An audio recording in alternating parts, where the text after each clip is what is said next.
Hi guys, good morning. काल आपण differentiation या टॉपिकला सुरुवात केली. आज आपलं सेकंड लेक्चर आहे. काल ज्या डिफरन्शिएशन डेरिव्हेटिव्ह जे काही झालं ते आज मी पुन्हा थोडंसं रिवाइज करतो. Differentiation, what is mean by differentiation? Differentiation is a process to find derivative of continuous function.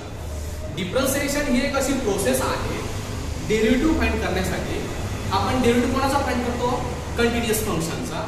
Differentiation is a process of finding derivative of continuous function. काल आपण हे पण बघितलं की डेरिव्हेटिव्ह म्हणजे काय. Derivative means rate of change of dependent variable with respect to independent variable. ही आपण काय डेरिव्हेटिव्हची डेफिनेशन बघितली. त्याचबरोबर आपण काही एक्झाम्पल पण बघितले होते. त्याचबरोबर आपण काही फंक्शनचे काल डेरिव्हेटिव्ह पण बघितले. ते मी पुन्हा रिवाइज करतो. जसं की काल आपण पहिला डेरिव्हेटिव्ह बघितला होता d अपॉन dx k. के काय आहे? कॉन्स्टंट आहे. कॉन्स्टंटचा डेरिव्हेटिव्ह काय येतो? 0. कॉन्स्टंट म्हणजे काय? कॉन्स्टंट हा कुठलाही नंबर असेल, कुठल्याही नंबरचा डेरिव्हेटिव्ह काय येतो? 0 येतो. सेकंड नंबर आपण बघितलं होतं x. जर समजा x चा आपल्याला डेरिव्हेटिव्ह जर फाइंड आउट जर करायचं जर असेल तर x चा डेरिव्हेटिव्ह किती येतो? 1.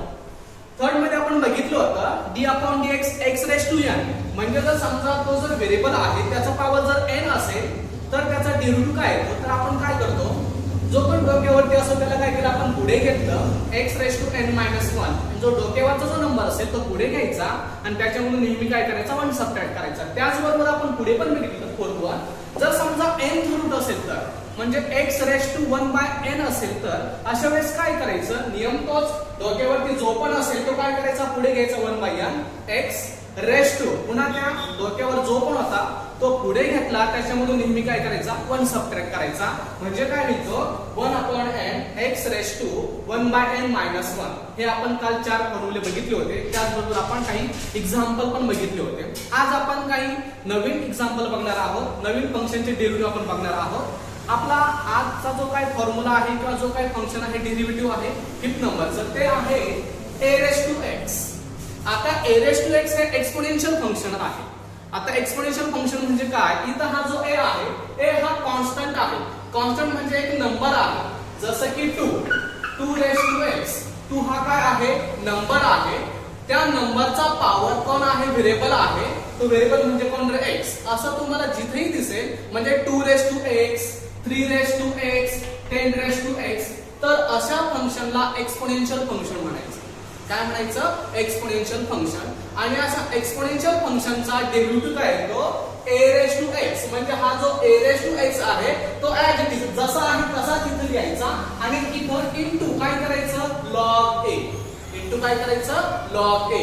म्हणजे d upon dx a raise to x हे जे एक्सपोनेन्शियल फंक्शन आहे याचा डेरिव्हेटिव्ह येतो a raise to x into log a. आपली एक कंडिशन पण आहे, a ची किंमत ग्रेटर दॅन 1 पाहिजे किंवा a इज इक्वल टू 1 जर असेल तर काय होईल? a ची किंमत 1 पेक्षा मोठी का पाहिजे त्याचं रिझल्ट सांगतो मी. आता a रेज टू x आहे. समजा a ची किंमत जर मी 1 घेतली म्हणजे तो काय होईल? 1 रेज टू x होईल. आता 1 चा पॉवर कितीही घेतला तर काही फरक पडेल का? नाही पडणार. जसे की समजा 1 चा पॉवर मी 10 घेतला इज इक्वल टू काय येते? 10 येईल. म्हणजे 1 चा पॉवर कितीही घेतला तर काहीच फरक पडत नाही. म्हणून a ची किंमत काय पाहिजे? Greater than 1. कारण समजा a इज इक्वल टू 1 जर असेल तर कॉन्स्टंटचा डेरिव्हेटिव्ह काय होईल? 0. म्हणजे त्याचं काही मीनिंग तयार होणार नाही. त्याचा डेरिव्हेटिव्ह काय होईल? 0 होईल. म्हणून a ची जी काही किंमत आहे ती 1 किंवा 1 पेक्षा काय पाहिजे? मोठी पाहिजे. आता 1 पेक्षा मोठी का पाहिजे?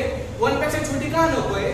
आता रिअल लाईन वरती ही जी काही नंबर लाईन आहे याच्यावरती 0 1 2 3 -1 -2 -3 राईट हँड साइडला पूर्ण पॉझिटिव्ह नंबर असतात, लेफ्ट हँड साइडला पूर्ण निगेटिव्ह नंबर असतात, मिडलला 0 असतो.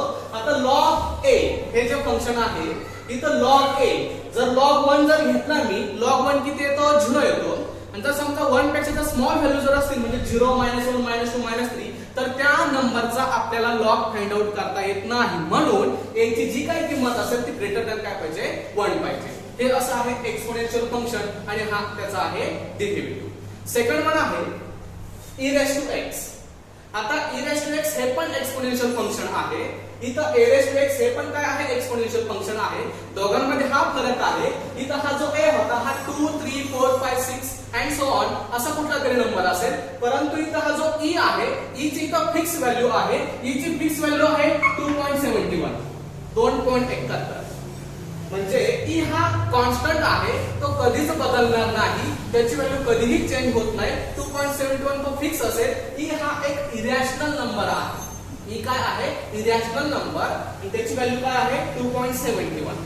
म्हणजे हा जो a⁻x आहे आणि हा जो e⁻x आहे, दोघांमध्ये हा फरक आहे. a ची व्हॅल्यू चेंज असू शकते, म्हणजे 2 3 4 5. तसं इथं e ची व्हॅल्यू चेंज होणार नाही. e काय आहे? फिक्स आहे, तो किती असेल? 2.71. हा दोघांमधला फरक आहे.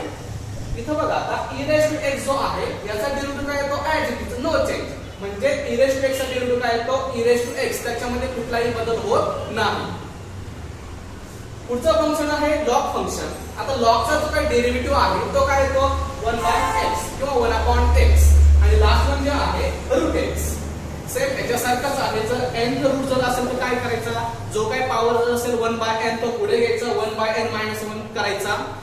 तसं तिथं पण ते करायचं. रूट म्हणजे काय? x⁻². ते ह्या पद्धतीने सॉल्व्ह केलं तरी तेच येणार आहे. म्हणून मी काय केलं? डायरेक्टली लिहिलंय √x काय? 1/2√x. असे आपण आतापर्यंत 8 फंक्शनचा काय केलाय? डेरिव्हेटिव्ह बघितलेला आहे.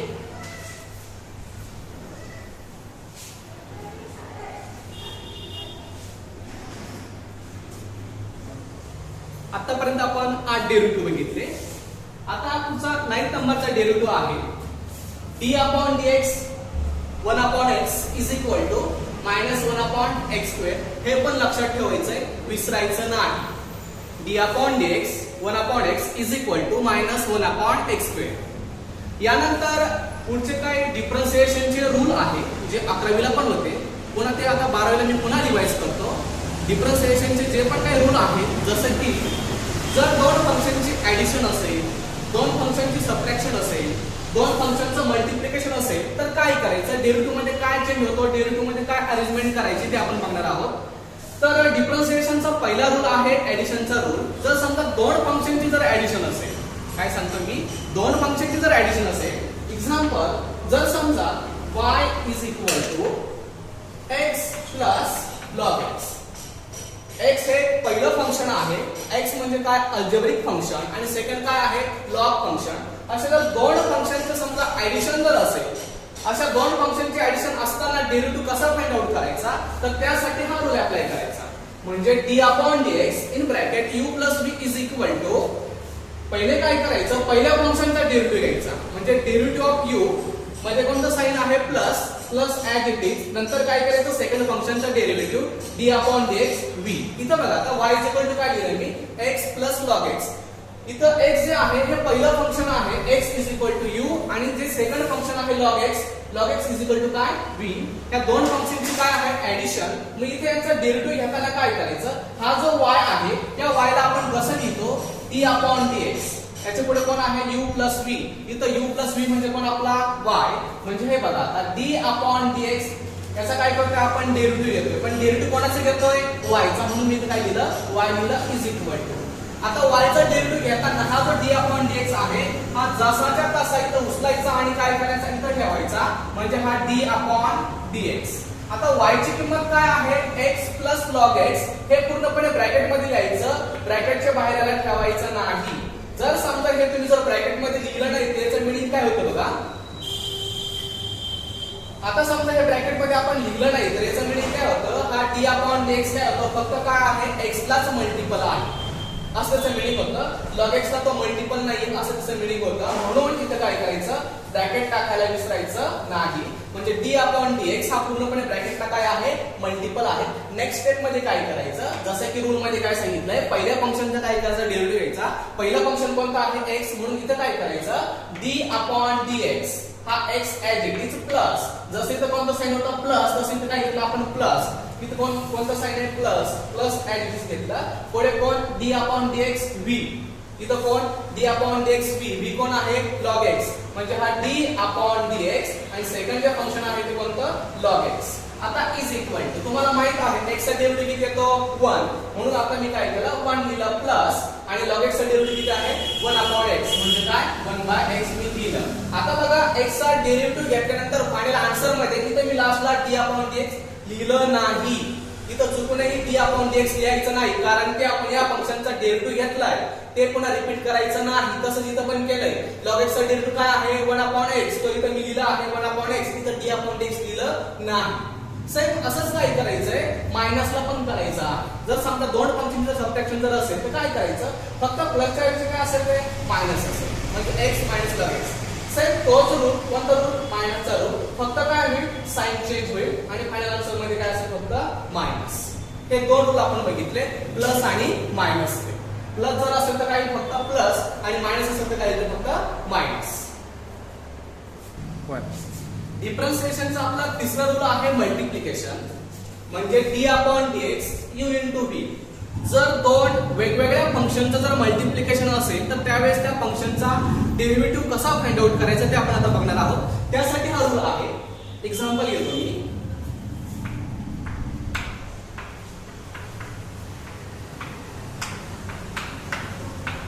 समजा असे दोन वेगवेगळे फंक्शन असतील.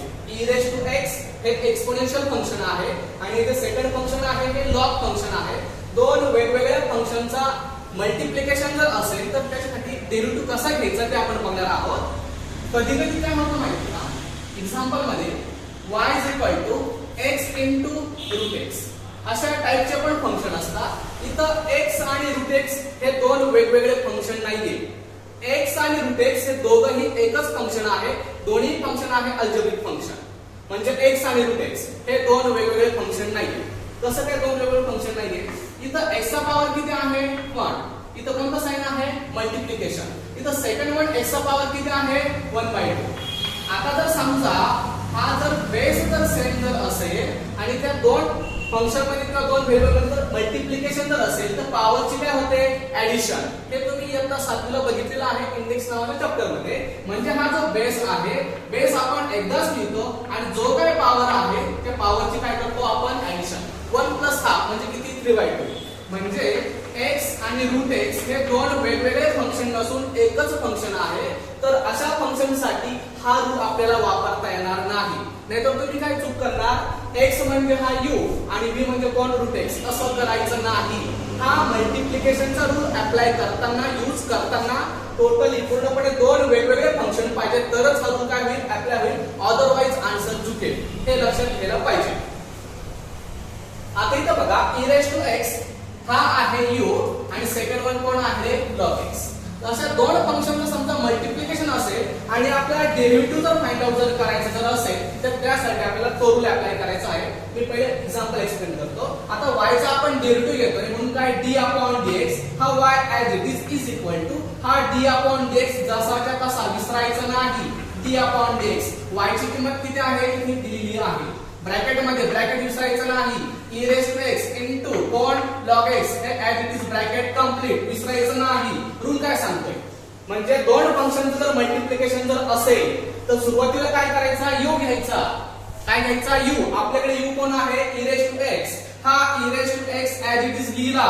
त्याच्यापुढे कोण आहे d अपॉन dx. गडबड करायची नाही. हा d upon dx. Next one पुढे कोण आहे v. आपल्याकडे v कोण आहे log x. हा log x मी लिहिला जसाच्या तसा ऍज इट इज. म्हणजे सुरुवातीला u घेतला, नंतर d अपॉन dx लिहिला, नंतर पुढे काय केलं मी v लिहिला. v कोण आहे log x. पुढे कोणता साइन आहे ऍडिशन. सबट्रॅक्शनचा साइन नाहीये, प्लसच करायचं, गडबड करायची नाही, प्लस. सेकंड वन कोण आहे आता पुढे v आहे. v कोण आहे आपल्याकडे log x. हा log x me as it is लिहिला. पुढे कोण आहे d अपॉन dx.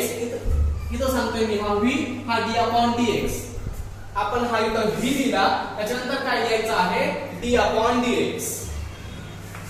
आणि पुढे कोण आहे लास्टला नंतर u. u कोण आहे आपल्याकडे e⁻x. हा e⁻x.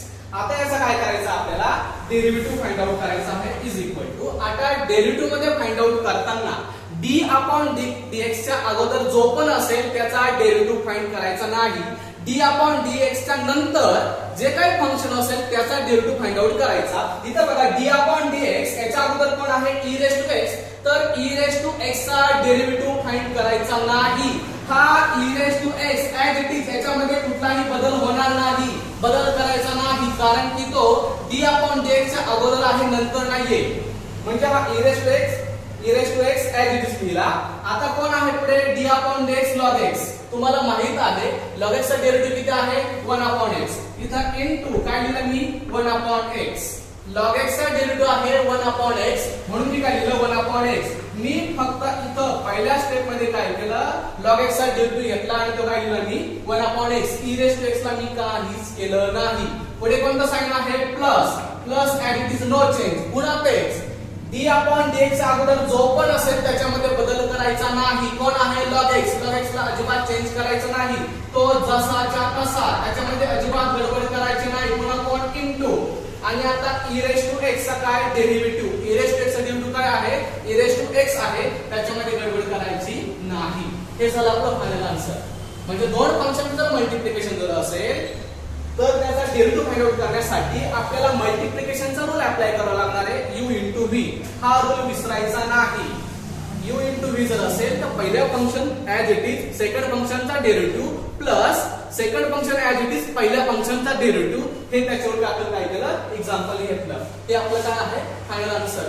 याच्यावरती आता जसं ऍडिशन सबट्रॅक्शन आणि मल्टिप्लिकेशनचे याच्यावरती जे पण काही एक्झाम्पल असतील त्याचबरोबरचे काय आपण आज टाइप 5 6 7 8 9 जे काही आपण टाइप बघितले त्याच्यावरती एक्झाम्पल आज मी तुम्हाला ग्रुपला पाठवतो. धन्यवाद.